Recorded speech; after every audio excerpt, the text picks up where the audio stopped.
सर्वांना नमस्कार. श्री अर्चना या यूट्यूब चॅनलमध्ये मी अर्चना आपल्या सर्वांचं मनापासून स्वागत करते.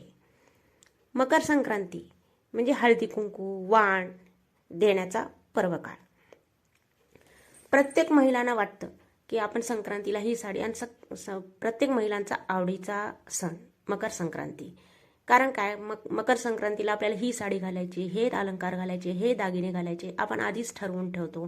त्याची जमवाजमव करून ठेवतो आणि ती साडी किंवा ते ब्लाऊज किंवा अलंकार काय काय घालायचे त्या दिवशी आपण हे ठरवून ठेवतो. पण ह्या वेळेस काय संक्रांतीच्या दिवशी कोणता कलर घालावा.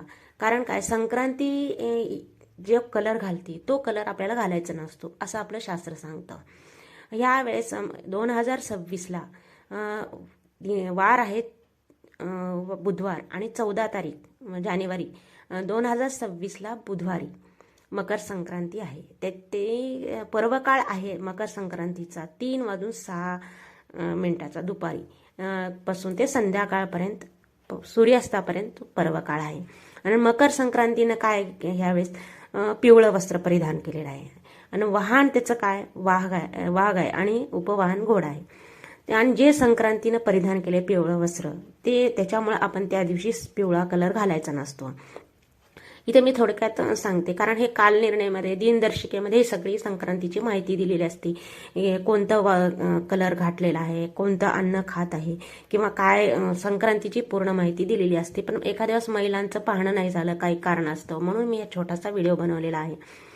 संक्रांती देवीनं केशराचा टिळा लावलेला आहे. वयाने कुमारी आहे आणि ती जाईचे फूल घेतलेले हातामध्ये वासाकरता आणि पायस भक्षण करत आहे. मोती धारण केलेलं आहे. असं बरीचशी माहिती आपल्या ह्याच्या दिनदर्शिकेमध्ये महालक्ष्मी दिनदर्शिकेमध्ये किंवा आपल्या पंचांगामध्ये ती दिलेली आहे.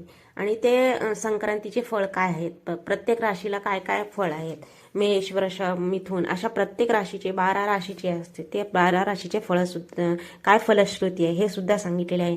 संक्रांतीच्या पर्व काळात काय काय करायचं आपल्याला, काय काय नाही करायचं हे सुद्धा माहिती त्याच्यामध्ये सांगितलेली आहे.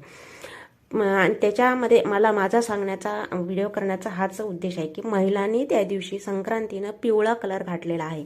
त्याच्यामुळं आपण पिवळा कलर त्या दिवशी घालायचं नाही. पिवळा कलर सोडून कोणताही कलर आपण त्या दिवशी संक्रांतीच्या दिवशी घालायचा. दुसरा कलर म्हणजे कोणता, लाल कलर आपण घालू शकतो, केशरी घालू शकतो. केशरी का घालू शकतो, कारण केशरी हा सूर्याचा आवडता कलर आहे. सूर्यग्रहाचा आवडता सूर्याचा आणि पौष महिना हा सूर्याचा असतो. संक्रांती ही सूर्याचंच त्या दिवशी त्या महिन्यामध्ये महत्त्व असतं.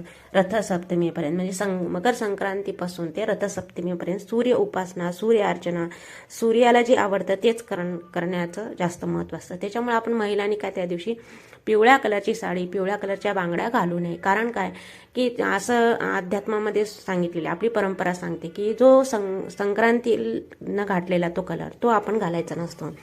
आणि संक्रांती ही आपण देवीच मांडलेली आहे. परंपरा आपली परंपराने मांडलेली आहे, म्हणजे लोक परंपराने मांडलेली आहे की संक्रांती ही देवीच असते. त्याच्यामुळं आपण हा कलर पिवळा कलर घालू नये. दुसरा कलर कोणता आहे, लाल हिरवा जांभळा असे बरेचसे दुसरे कलर आहेत, गुलाबी तो कलर घालायचा पण पिवळा कलर घालायचा नाही.